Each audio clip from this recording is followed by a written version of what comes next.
Hello, I'm the Deer Runner, and in this analysis video, I will show my first and until now non-released theory in My Hero Academia, which all my research is based on, which is what Deku's original quirk is.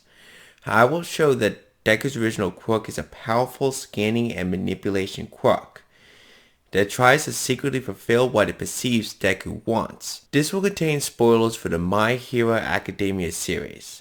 This is your final spoiler warning. I'll first show this quirk in two events. It was by far the most visible and in the greatest detail before I tried to prove it was there before Deku received multiple superpowers when getting One for All, which is a battle with the Hero Killer Stain and the round 1 obstacle course of the UA Sports Festival. So to start with, the Hero Killer Stain incident first part, Ida went off on his own during a sudden unrelated attack by Nomus, which he told no one in a large city to fight Stain, and now is at Stain's mercy. Deku somehow arrived at the last second, who had to search for him and had a search area of that is unclear. There's likely several square kilometers, which even with supernatural increases in speed would have him searching for a long time.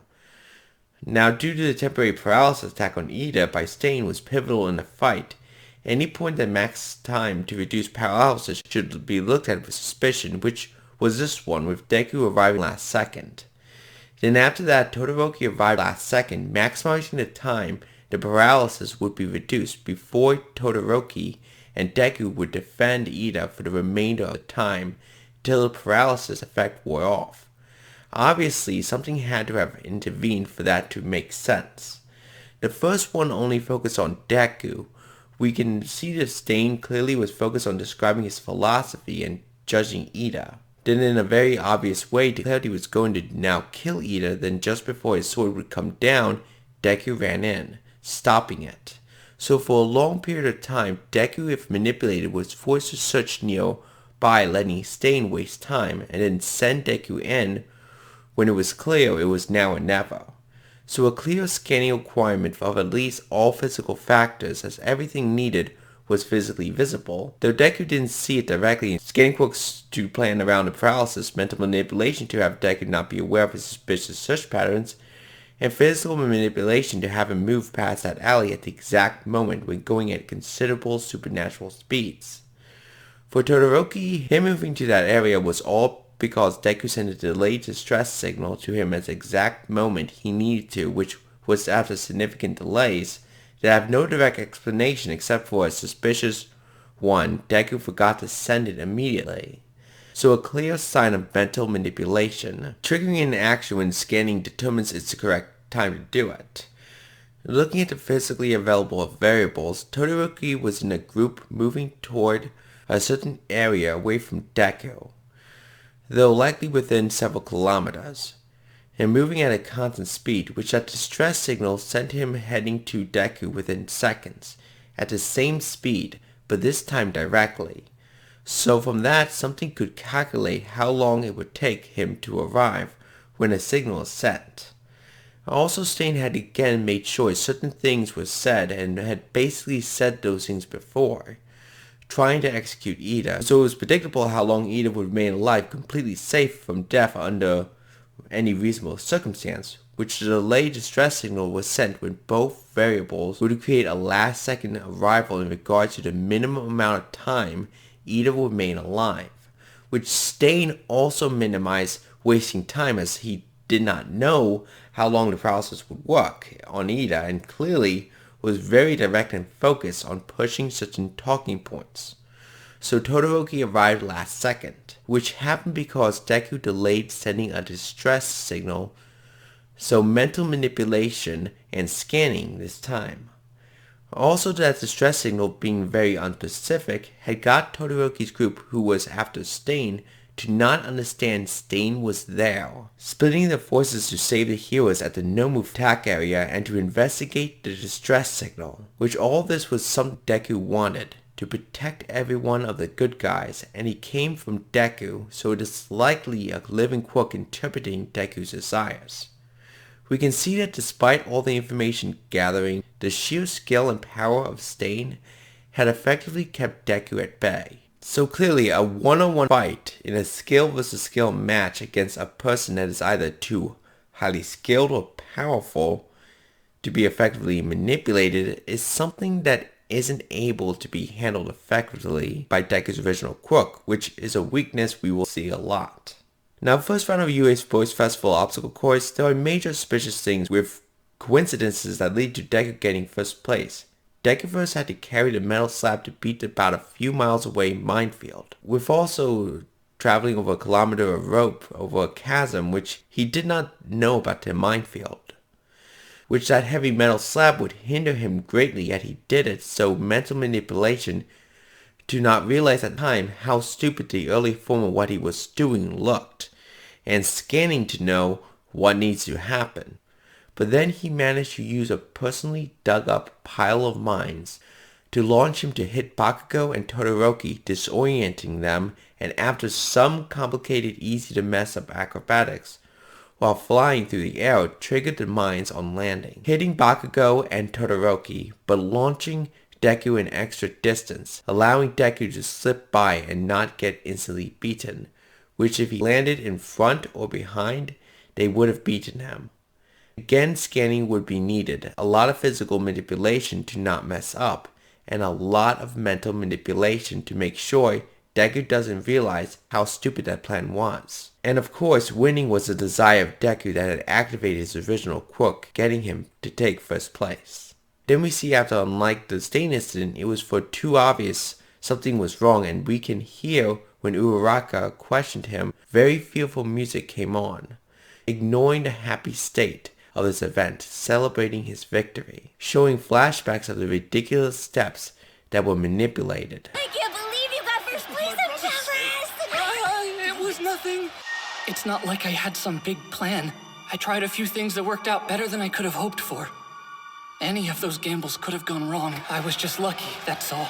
Showing something was fearful of it being spotted, which his Quirk always hid itself when fulfilling Deku's desires in these incidents, which will be shown to happen a lot. We will first now add that it is alive and has a social phobia, as it unreasonably hid itself to such a large extent throughout a lot of Deku's life, while showing it was so powerful, which will be seen over and over again. We can go back to one important point, as we know that Stain had a secret knife. They didn't see, but as Deku's leg was crippled, his far more mobile partners would of course primarily handle disarming Stain, and made it clear to Deku that they were telling him to take it easy, which Deku's Quirk, despite the obvious massive disadvantages it would have if it didn't tell them of the hidden knife, chose not to, due to his social phobia, as Deku wouldn't have approached or looked hard enough with his injuries, with his teammates telling him not to, unless it would make them suspicious of him, which already we had discussed. This was one of the easiest spot manipulations, so Deku's original Quirk instead knew Stain had a broken rib, close to piercing his lungs, which would, if he fought or ran, kill him, so decided to risk an inevitable escape, risking their lives for about a minute, which would kill Stain within a short period of time, while reinforcements from other heroes would arrive prior to Stain waking up to hold back Stain till he died. Now, the social phobia observation is one of the most important observations, as it is one of the most prevalent reasons this Quirk fails in situations. We can see Deku, despite he desires things, fails throughout the series, which had basically everyone who observed the scanning Quirk, which there are a lot of people that did, and it's the most common Quirk people have told me they think it is. Couldn't explain why did Deku keep losing, but it isn't the only one, while it can explain most of the failures. So now we will look for if we can see this Quirk again before Deku received One For All that had massive amounts of Quirks attached to it to prove it was there before the set of Quirks appeared.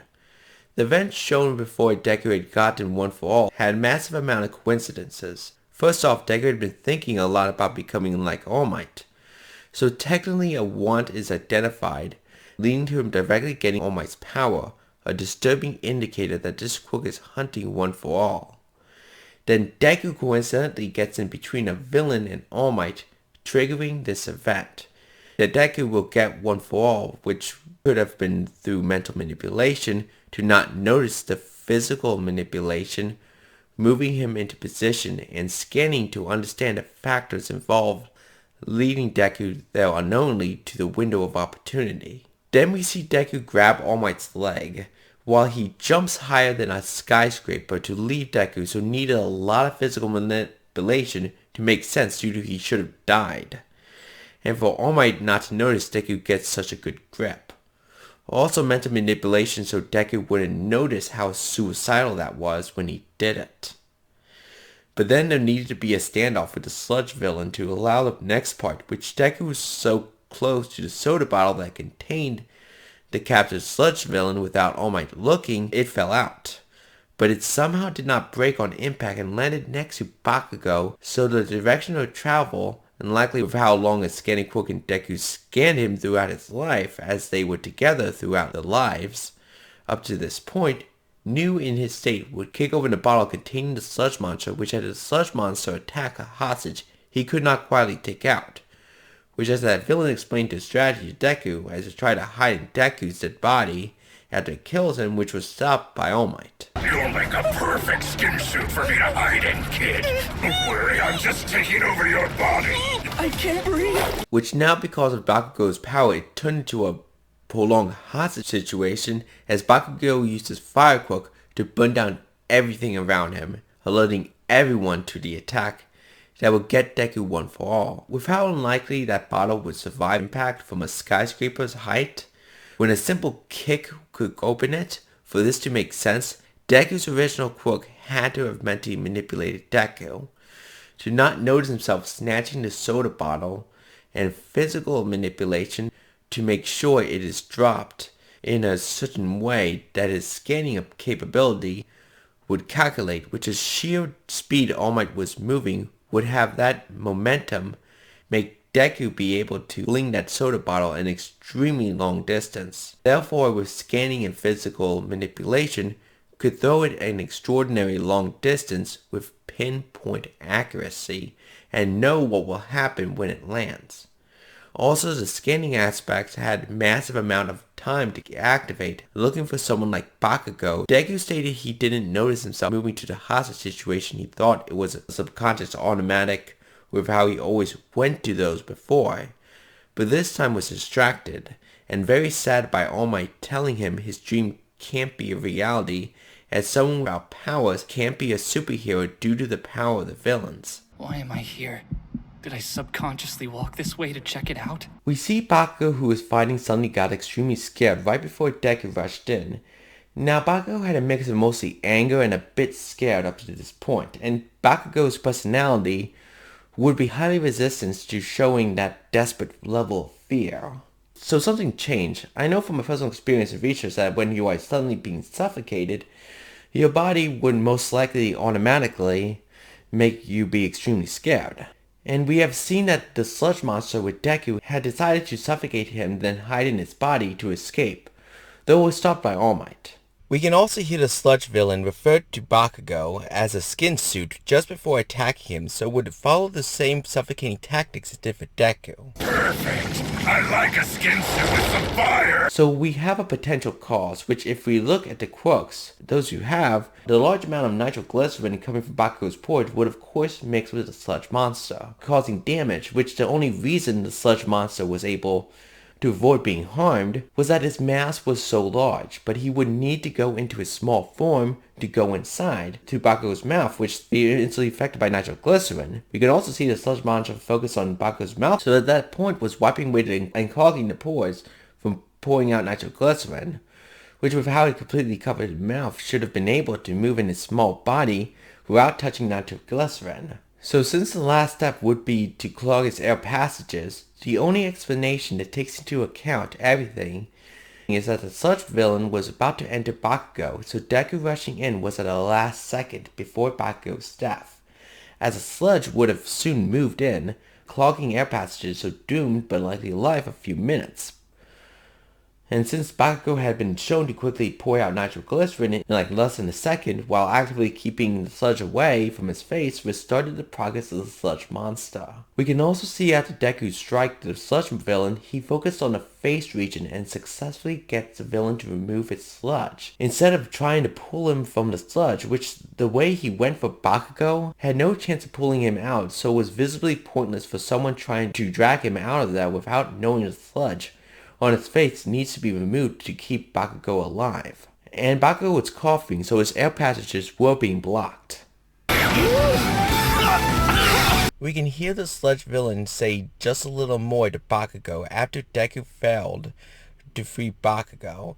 So the sludge villain, while looking like he is suffocating Bakugo, which is a step to move into his body, says he has a plan that will happen soon, instead of holding off the heroes in that hostage situation. Just a little bit longer, kid, and I'm done playing with you! So Deku rushing in could be a last second run in to maximize the amount of reinforcements to survive, which the delay before he rushed in was so small, likely with mental manipulation not alerting him he was heading there, and to also hide physical manipulation to control Deku's pace, to arrive just before that window of opportunity, and scanning to determine when the window of opportunity would appear. When Deku rushed in, he reported his legs and body moved automatically, making him run to Bakugo, which is obviously direct physical manipulation, that Deku in a panicked state didn't register what was going on,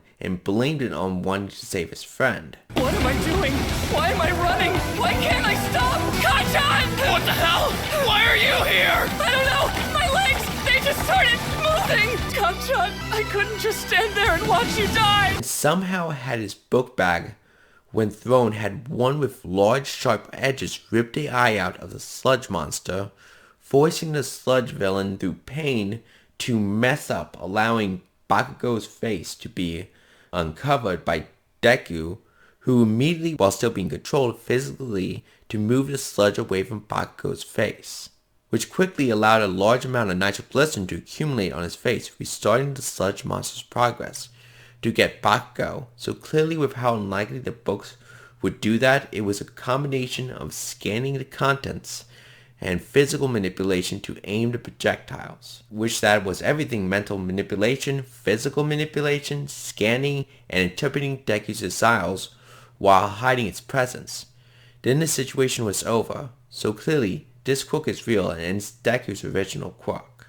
Now, despite we can clearly see the Quirk, we can also see far more questions than answers appeared with it, because the sheer dangerous signs and power it has must have been controlling events the whole series. So to get to whatever questions you have, we have to first study this Quirk in an unbroken chronological order for a large period of time, identifying everything that this Quirk has done to understand it more and to show it has to be real, despite this would rewrite My Hero Academia. That seems to be all the information stored here, so I'll end my video here. This Quirk being an information gathering Quirk, so will most likely determine what truly is there, despite Deku consciously is deceived, has made many secrets available to me, which my videos before this for My Hero Academia were all discoveries I have made due to knowing about Deku's original Quirk.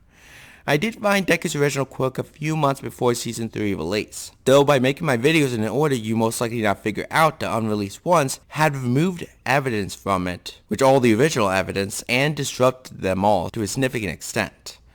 All my videos were originally written for one single video that would be hours long, but I instead split it up, and despite I got so much out, I am for the set of videos splitting up my research again as it got too long, so consistent releases can be expected. This has been a Deer Runner, the runner of Deer. Thanks for watching.